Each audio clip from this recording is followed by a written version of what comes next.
Hi, everyone. I think everyone's in tonight. We've have a little smaller crowd than usual because I was remiss in sending out the final reminder until fairly late in the piece, and I do apologise for that. But moving on, welcome to Membership Voice. I'm Kero O'Shea, the coordinator of The Voice and host for this evening's webinar. A very special welcome to tonight's presenter, Dr. Wendy McIntosh, Charter President of the Global Nurses and Midwives Rotary Club. Hi, Wendy. How are you? Hi, Kero. Very, very well. A bit of a cough, but very well. Fantastic. It's great to have you here. At this stage, it's really important, I think, to acknowledge the Whadjuk people of the Noongar Nation, the traditional custodians of the land on which I'm hosting tonight's webinar. I acknowledge the strength of their continuing culture and offer my respects to elders past, present and emerging. The really exciting part of tonight, I'd love to introduce Dr. Wendy McIntosh to tell us about how we built a global Rotary Club. Over to you, please, Wendy. Thanks very much.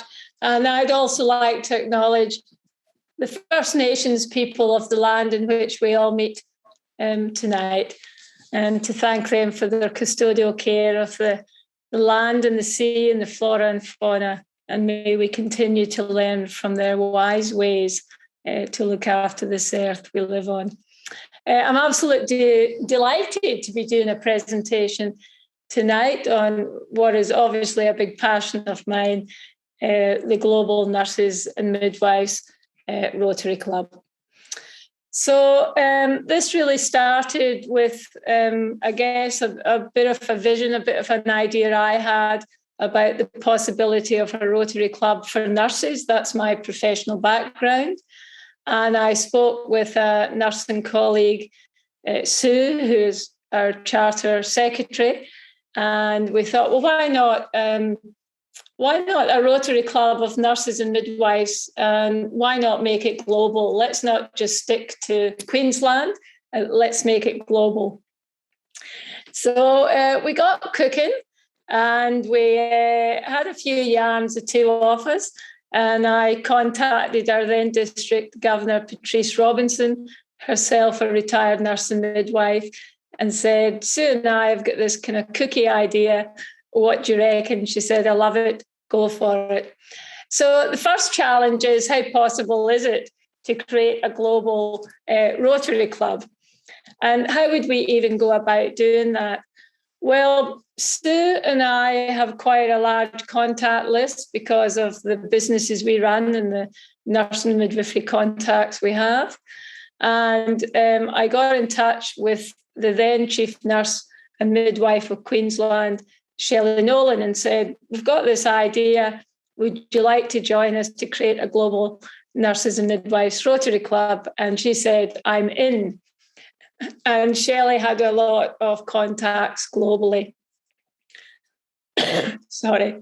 So we got yarning. We decided to have a bit of a plan. We sent out an information sheet to the contact people that we thought might be interested. We gathered for our first meeting on the 22nd of September. All the people there said, yeah, absolutely, let's get going with it. So we started to plan with those people, most of who stayed to become charter members. We decided that we would meet twice a month in the lead up to being chartered, and that we would continually evolve and develop our ideas for what this Rotary Club should look like, acknowledging that we were probably one of the first, if not the first, global Rotary Club. It was very important that we had a leadership team to assist us on the way. And one of the delightful things about this club is that when we say to members, there's a job available, would you like it? And people volunteer for the job. So we were just very, very lucky to have the volunteers that put their hand up. Cecilia is from Republic of Liberia, for example. Mavis is from South Africa. So we were really, as a leadership team, starting to mirror the globalness that we wanted for our membership. I mean, the challenge of how do you tell a group of people, some who've never even heard about Rotary before, about Rotary International, about the volunteer work that Rotarians do, and how in any way would that work with nurses and midwives. So Sue and I developed up a promotional video, and that video informs about the 7 areas of focus for Rotary. And for each area of focus, we put in some thoughts about maybe what our club could do as a way to motivate and inspire the members to start thinking about what would it be like to be a Rotarian? What would it like to be a member of this Rotary Club? And how could they get the most benefit from it and be able to contribute back to the community? We are a cause-based club, and our cause is nurses and midwives. We were very keen that we supported our colleagues, especially in resource-poor countries, to be able to become Rotarians. In many countries of the world, nurses and midwives just financially could not afford to become Rotarians. In some countries of the world, women could not become Rotarians. So we were really keen to establish a Rotary Club that was inclusive, diverse, innovative, and willing to create change where we could, which is what nurses and midwives do every day that they go to work.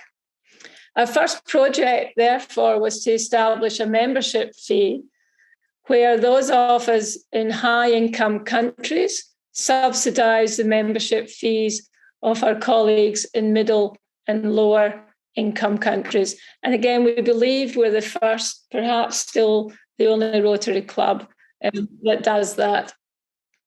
We wanted to be able to provide mentorship and sponsorship for nurses and midwives globally, that we could share ideas, be collaborative, be involved in projects where we learned from each other. And we wanted to raise the profile of nurses and midwives in the world. Still, even after all these decades of the work that nurses and midwives do, and especially during COVID-19, they're still, not very well paid. And I guess I don't have to say any more about the impact that nurses have had as first-line people in COVID-19. And we've lost a significant number of colleagues because of COVID-19. So we really wanted to raise the profile within the broader Rotary international world about nurses and midwives, and thus within the world. We wanted to develop our own graphic to help demonstrate the 7 areas of focus for Rotary International. So a graphic designer that we had work with us developed the idea of the tree and us growing and nurturing those 7 areas. And of course, they feed in beautifully with the United Nations goals for sustainable development. So again, we were starting to find a really common language between Rotary, being a Rotarian, and being a nurse and midwife. Timing is everything, and we really wanted to charter last year, which was the International Year of the Nurse and the Midwife. We really wanted to acknowledge our colleagues, especially those who had died, and we wanted to acknowledge the enormous stress, physical and mental, that has been a cause of COVID-19 around the world and for our colleagues. And of course, COVID-19 introduced Zoom meetings into Rotary clubs as well. Soon I started talking about this in August. Our first meeting with participants was on the 22nd of September. And we were really keen to charter before the end of the International Year of the Nurse and Midwife. And that's a challenge. It was a challenge. And I think if there was any kind of major thing that I would change, it would be to have been able to have had a bit more time to put more processes in place. But in saying that, the leadership team worked very hard. We were very well supported by district. We were very well supported by Barbara and Trudy and Sally in Parramatta. And so we were able to make it work. But it was a challenge to be chartered within a few months. I don't know that I would change the journey, but it would just be something to note. And we chartered on the 22nd of December last year. So another challenge is, how do you keep members around the world motivated, inspired? How can we do that whilst also talking about Rotary and helping people understand about what Rotarians do in the world? So we had a lovely mixture at our club meetings. Some of our meetings, we had prominent nurse and midwifery leaders from around the world.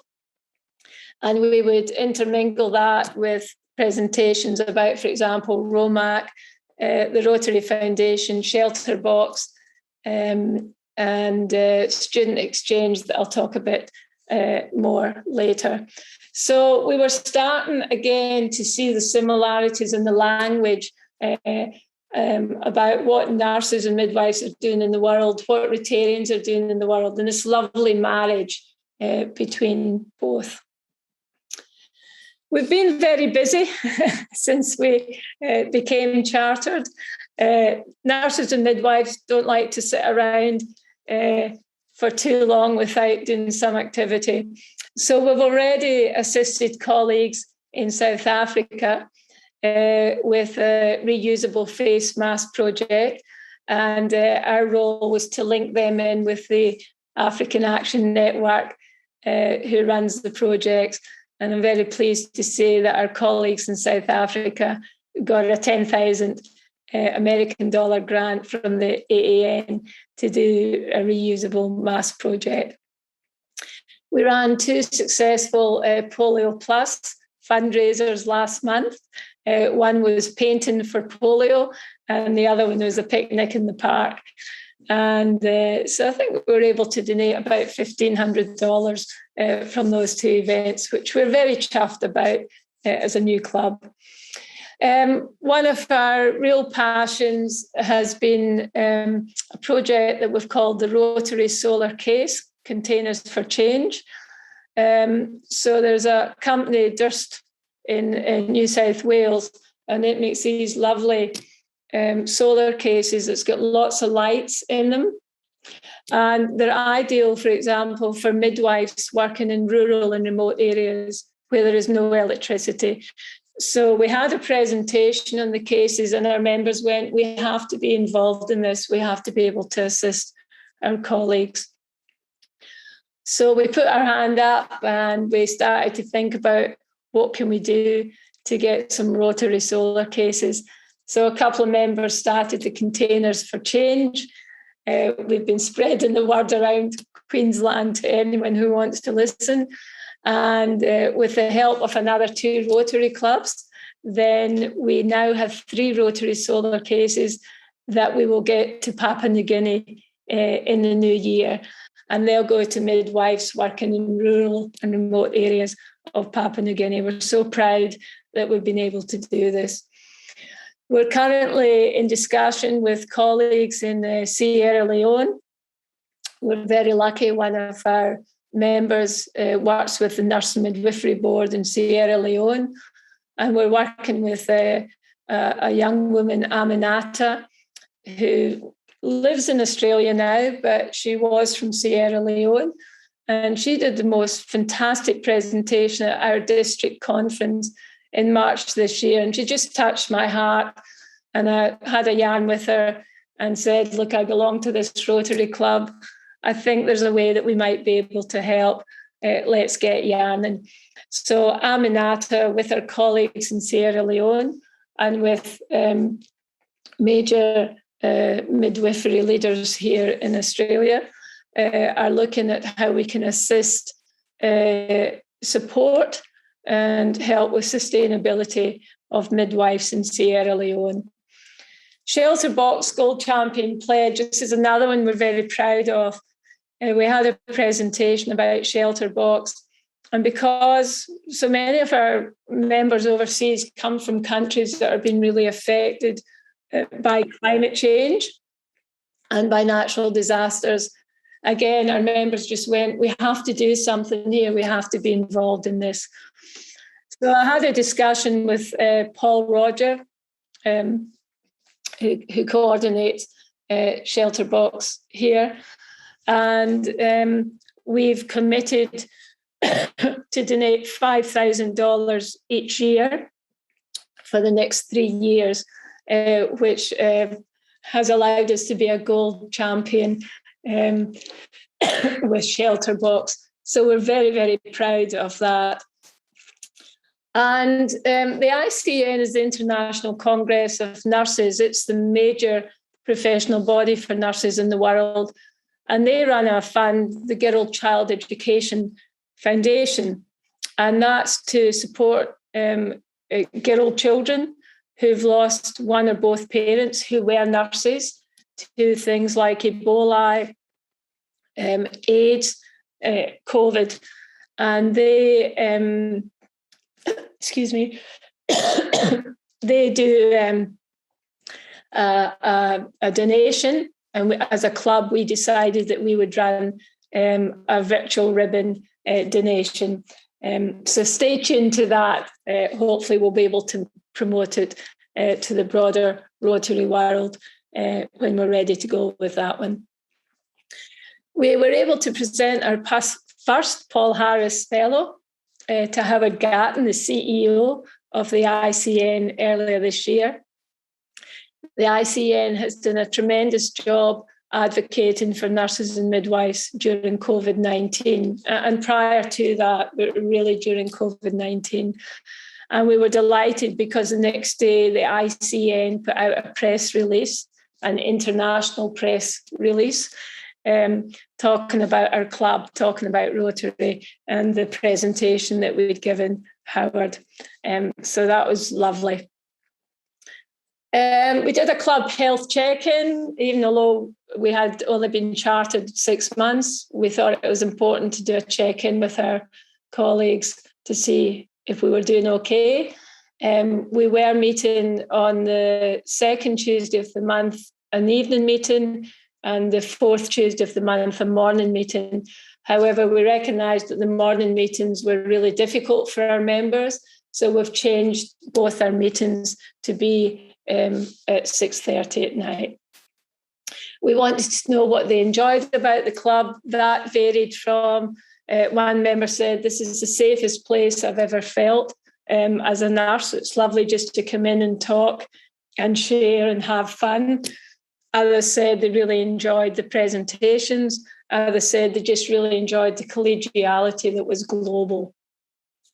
We identified the priority areas of focus for our members for the next 3 years, and no major surprises: disease, treatment and prevention, maternity and infant health, and basic education and literature. We did do a strategic plan to take us through into 2024. We've done that in alignment with RI's strategic plan. And so we've put goals in place as we keep moving forward as a club. Some initiatives that we've come up with is it's very hard for us to fundraise globally. That is a challenge. How do we, even think about that? We can do some fundraising locally. We're going to be very creative about how we can do it globally. But we thought, why not engage nursing and midwifery businesses to actually join with us and become sponsor partners? So we've developed a sponsorship package, and we will be starting to approach health, nursing, midwifery businesses and say, heard about Rotary? No, let's tell you about it. Let's tell you about our fabulous club and projects that we're doing. And how about you come and join us? And these are the different levels of financial support that you can come in with us on. We're going to have 4 social activities a year. Again, a challenge. How do you do that globally? Well, obviously, we've got to use Zoom somehow.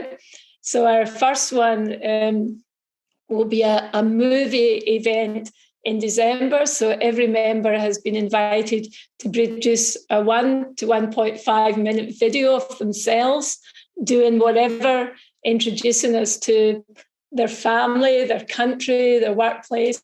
And we've got someone who's going to put all those snippets together with relevant, funny commentary, etc. And then in December, we're going to have a movie event. We'll gather around our Zoom, computers, phones, whatever, with our popcorn and our ice creams and just enjoy some time together. We're planning to have a club cruise conference. It was initially planned for 2023. We're just going to see how that goes. We might have to move it further away. But the idea is that our club will run a cruise conference, because 2 of our members, that's their business. And that whichever countries we go to, we will invite the presidents of the clubs in those countries to come and yarn with us, and maybe we can go and visit their club, and we'll be inviting whoever wants to come on the conference to do presentations about the club projects that they're involved in. So that's very exciting possibility for us in the future. We're going to do a club Rotarian of the Year, same as most clubs, I suspect. But in this one, myself and Sue, our businesses, are going to put money in, and the Rotarian of the Year will get a $1,000 Australian kind of award, and they can use that money for professional development, whether that's through Rotary conferences or whether that's through professional conferences, because again, we're here to support our nurse and midwifery colleagues wherever they are in the world to become the very best that they can. So that'll be Sue and I's legacy for the club. And we want to be able to promote our club and Rotary in professional journals and professional conferences. So we had our first article published last week in one of the Australian nursing journals, and I did a virtual video at the ICN conference 2 weeks ago. So we're on the move with that one as well. So what are the other challenges apart from those I mentioned earlier? Time zones, of course, they're not a major challenge just now. We're actually, where our membership is, the 6:30 Brisbane evening time actually works for all our members except one member in Canada. She's a trooper. She gets up at 2 or 3 o'clock in the morning and comes into our meetings. But we know that as we get more members from other time zones, and we will, that we will then become innovative and creative about how we do that. Recorded meetings, of course, is going to be one strategy.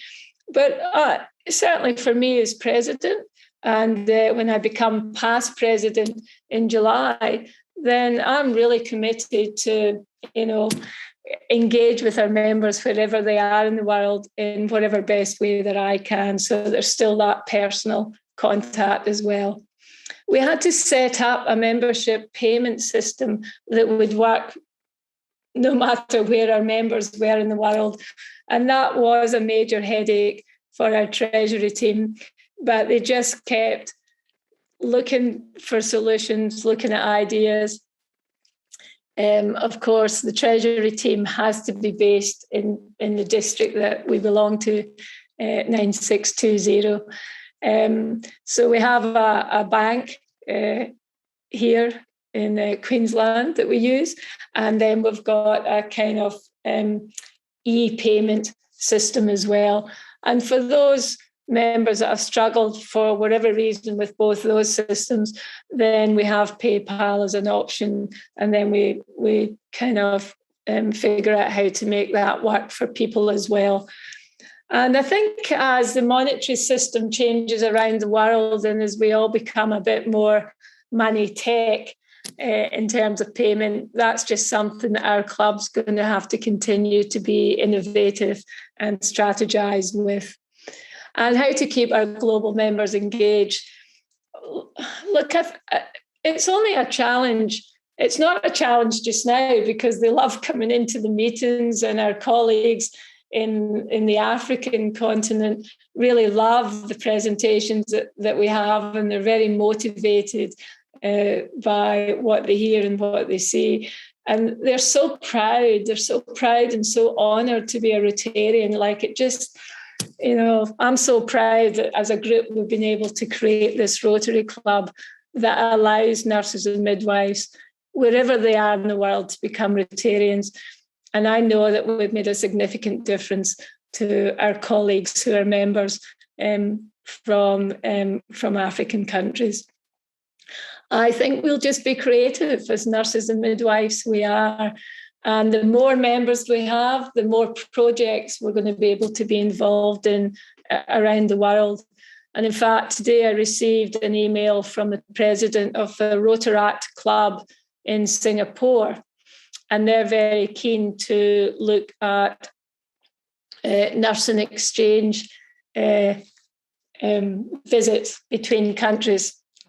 Well, of course, we're going to be very interested in that. So I don't know that we're going to have any problem keeping our members engaged. I think the projects are just going to keep on coming. We want to be in partnerships with other Rotary clubs. We want to be in partnerships with professional organisations to make these changes that we can as Rotarians around the world. Okay, I don't usually go that fast, but I knew I was on a time limit, so there you go. Fantastic. Thank you for that. That was absolutely wonderful. We do have some questions for you, Wendy, quite a number of them. Wendy, how many members do you have, and how many countries is the Global Nurses and Midwives Club represented in? Okay, so of course that wasn't a question I'd prepared for, but I think we're operating about 41 members at the moment. So quite a large cohort from Queensland. We have a member in Montenegro. We have a colleague in Sierra Leone, Republic of Liberia, 4 colleagues in South Africa, colleague in Canada, colleague in the UK.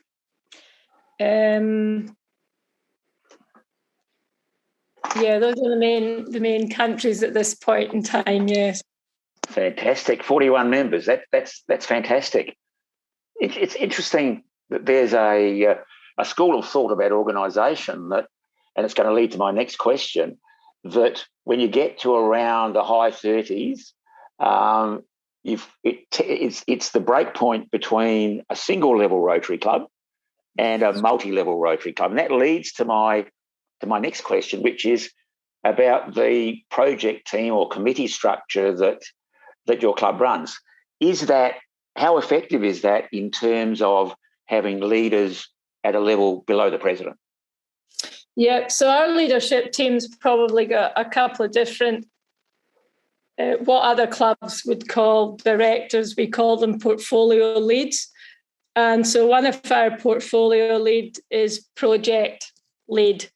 So Sue's job is to keep an eye on all the other projects. Whoever's running the project feeds up to Sue, and Sue feeds that back into the leadership team. So that's how it works at this point in time.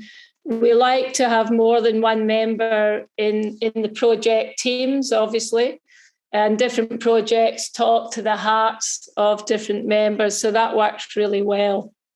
So that's where we're at the moment. And as I say, we understand that as we grow, and we envisage we will, that we will just keep developing and being innovative to the changes that we need to make. It's certainly a very, very innovative Rotary Club so far. It's only new. I appreciate that we're talking about 12 months. How is your member turnover looking at the moment? So we have lost 7 charter members, which I believe is not unusual. So a lot of people came in because they wanted to see the Rotary Club get up and running, and we thank them for that. But there's different reasons, predominantly health or family commitments. So we had a student nurse join us as a new member, and then she just had a yarn with me and said, look, I've taken on way too much. And she had, when I heard everything that she'd taken on, I said, you know what, finish your degree. We know that you're really passionate about being a volunteer, and you've seen the different way that we can help you live that dream.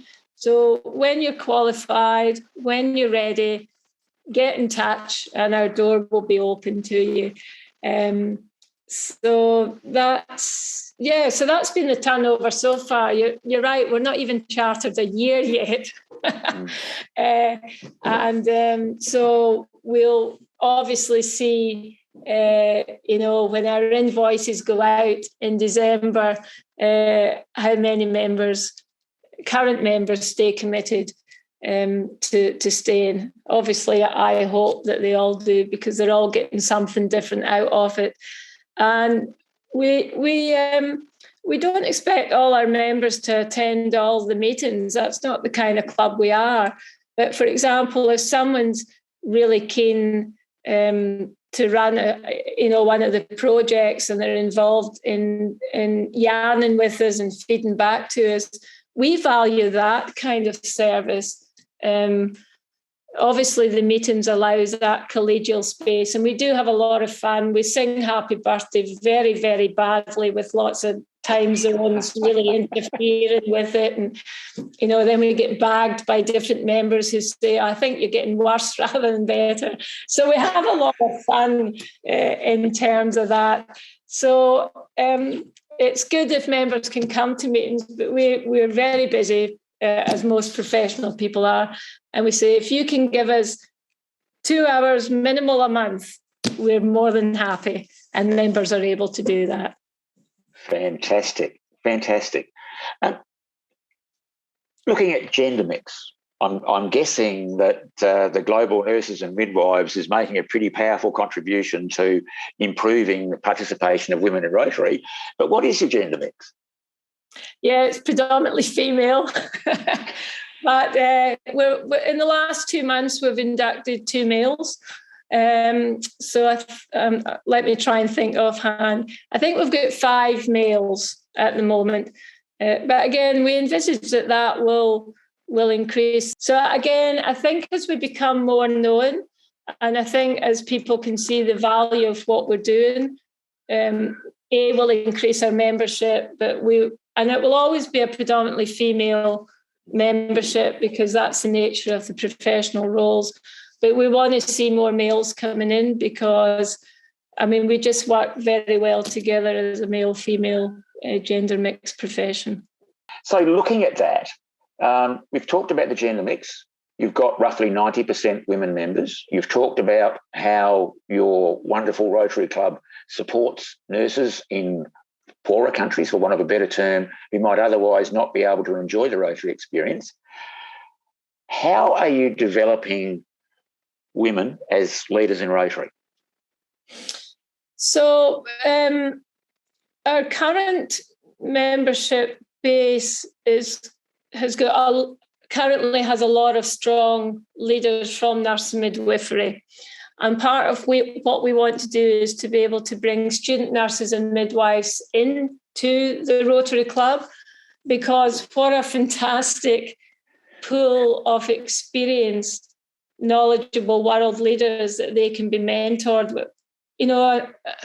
An opportunity that they wouldn't get to the same level as they can get if they come and join our club. So I guess that's an envisaged plan, that with the fantastic leadership mix that we have in the club already, that it will be younger nurses and midwives coming through, that they can be mentored by these fabulous nurse leaders. But for example, the president coming in after me, president-elect, is from South Africa, and our president-elect nominee is from Tanzania. So I just think the more that our members from other countries are part of that leadership team, that's where they'll also be able to demonstrate that leadership in Rotary and be able to invite their colleagues from their countries to come and be a Rotarian. Super. Thank you, Wendy. A related question, but I think it's one that's pretty important, again, in terms of providing a great Rotary experience and developing Rotary clubs. That gets back to member learning experiences. How does your new Rotary Club provide a quality Rotary learning experience? Oh, gosh, that's a great question. Well, I think I was the only active Rotarian, and Sue and some other of the members had been in Rotary before and chosen to come out of it. So really there was very limited understanding and knowledge. So the presentations that we've had about Rotary have been invaluable.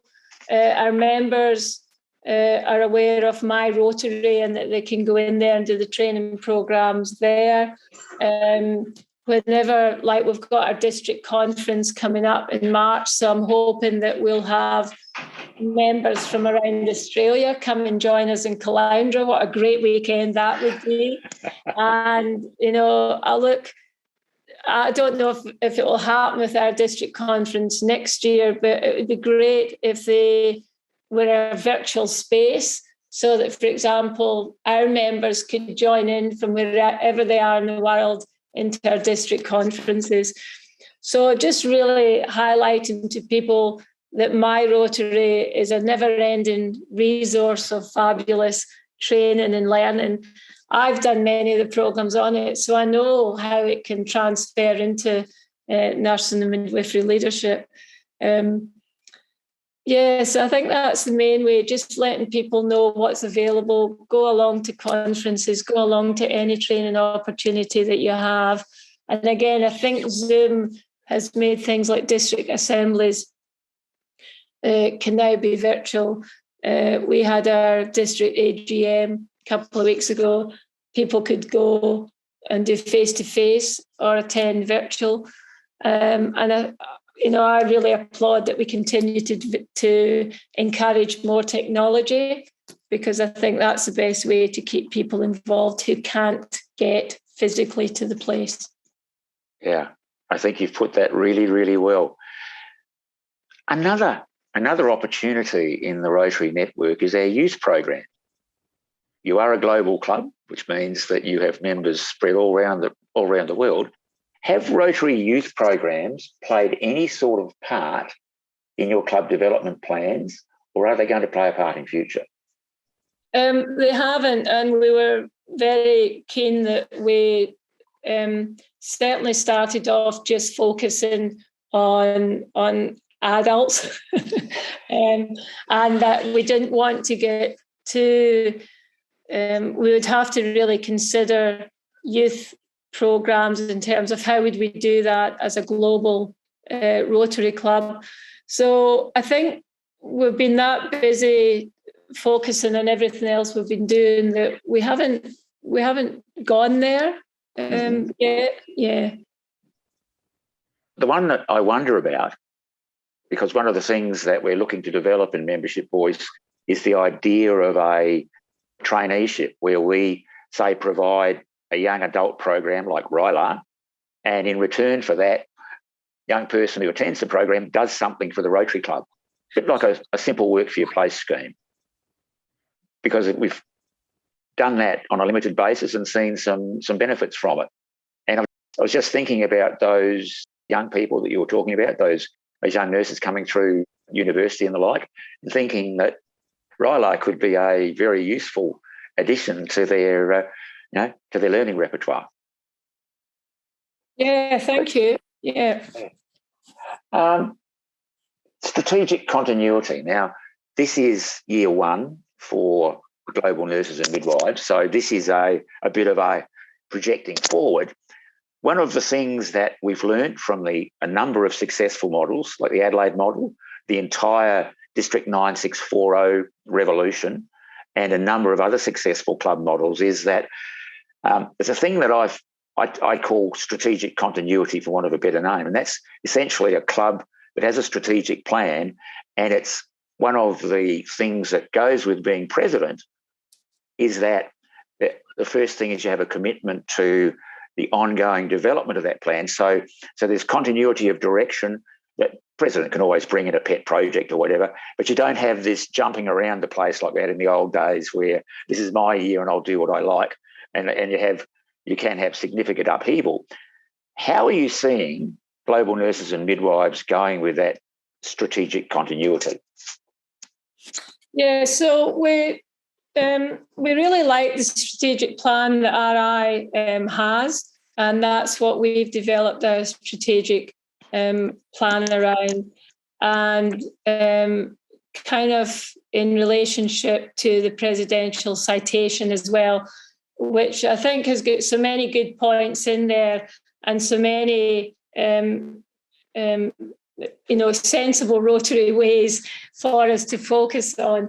So that they've been our predominant guide in how we do business as a Rotary Club. So within that strategic plan is, well, obviously this year, in terms of membership growth and retention, we wanted to, we have invited every member to invite, bring one, be one, bring one. And then we've set projected number increases for the following 2 years.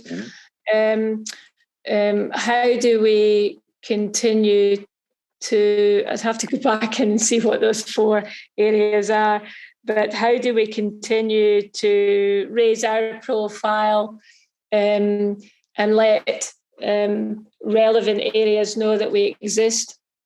How do we do that? Well, that's why we thought having articles published in professional journals, attending professional conferences would be a way for us to say we're here. If you've not heard of Rotary, come and have a look at us and come and join us. So our strategic plan is about, as I think it is for most Rotary clubs, how do we retain and build our membership, but also how do we keep our club alive? How do we keep it fruitful? How do we keep it juicy and interesting for our members? And Happy Birthday sang very badly certainly works.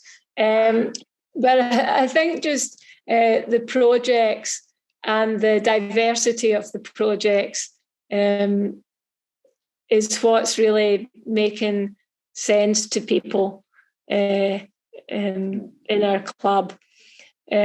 We've got someone that's just taken over our Twitter account for us, and this person's a senior academic in the world of nursing, and she's a prolific Twitterer. I'm not sure if that's the right word. So, for example, our plan is that by March next year we'll have at least 1,000 followers. So that's her role, to really promote the club and Rotary in a variety of different ways. So, yeah, our strategic plan is keep letting the world know that we're out there. Let's keep bringing in members who want to be Rotarians and want to be volunteers and want to act at a local and global level. And let's enjoy being Rotarians. That's the big one, isn't it? Enjoying it, because we are talking about premium volunteers. I'd be meaning to ask, Wendy, you've got 41 members. What's the age mix with global nurses and midwives? Yeah, we'd like younger ones to come and join us. So one of our current youngest member he's been given the task of engaging with younger colleagues to invite them in. Ladson's initially from the Philippines, but he's also registered as a nurse in the USA, the Philippines, and Australia. So he's got quite a good network. And so I would say on the generous side that most of us are somewhere between, can I say 50 and 70? Mm-hmm. And but of course, for succession planning, we'd like to see more young people coming in and having them enjoy Rotary and continue to build our club. Mm. One of our other new members, so we like to engage our new members to get involved as soon as possible in something. So one of our other new members, she's very interested in mentoring students. So she's going to be a project lead for promoting our club within the universities, and then looking at how we can engage student nurses and midwives to come along to our meetings to see if they like us, and then hopefully become members. And the membership fee that I talked about earlier on for our overseas members, we offer that similar for student nurses and midwives. So student nurses and midwives in high-income countries would pay the membership fee of middle-income countries, and students in middle-income countries would pay the fee for lower-income countries. Excuse me. So again, we're looking at financially how can we make this work for as many people as possible. Mm. You've put a lot of thought into this, Wendy. The planning is absolutely amazing. Looking at others who might like to emulate what you've been doing, one of the things that I'd really like to focus on for a moment is maybe the learnings, but say particularly the things that maybe didn't go so well, the stuff you tried that maybe next time we might do it differently. Has there been anything like that? Look, I think the main thing I mentioned it in the presentation was that when we were talking about starting a Rotary Club, the kind of feedback we were getting was it takes about 6 months. And we chartered, like our first meeting was on the 22nd of September and we chartered on the 22nd of December.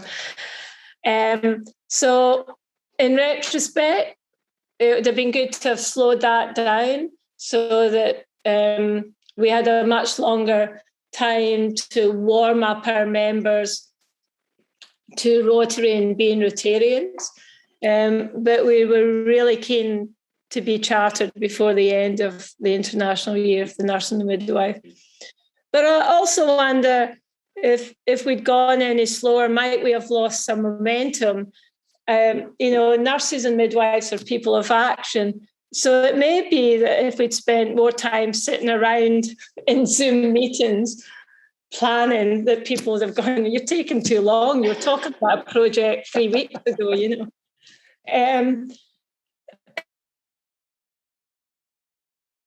Certainly a consideration to have slowed it down. I don't know that we lost anything by going at the speed that we went at. As I say, nurses and midwives work pretty fast. So it's just in our DNA. I think sometimes the internet, just as we experienced tonight, sometimes there is that time lag. I don't think it's anything we can do anything about until technology is much better globally. But there are times where we might miss things that our colleagues from overseas are saying. That's a learning for us. We just have to slow down. I have to slow down. And as I say, that's a technological issue, I think, rather than process. we do a lot of mail outs to our members to keep them informed. I do regular videos, so I'll do a Zoom video. We'll put it into a Vimeo channel that we have, and so our members can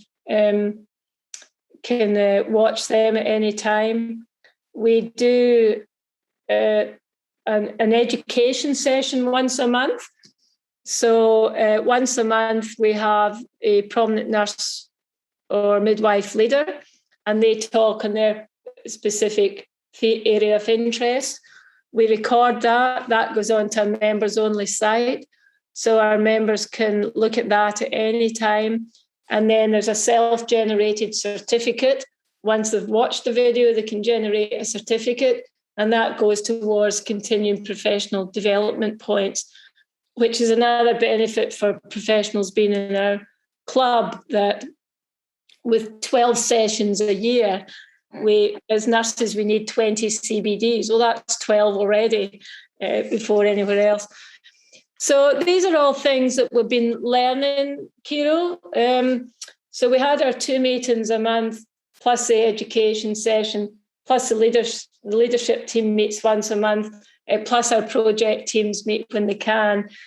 And what we decided at our AGM last week was that we would have 1 club meeting a month and 1 education session a month. So again, we're changing in response to how do we keep you engaged? How do we keep your interest here? So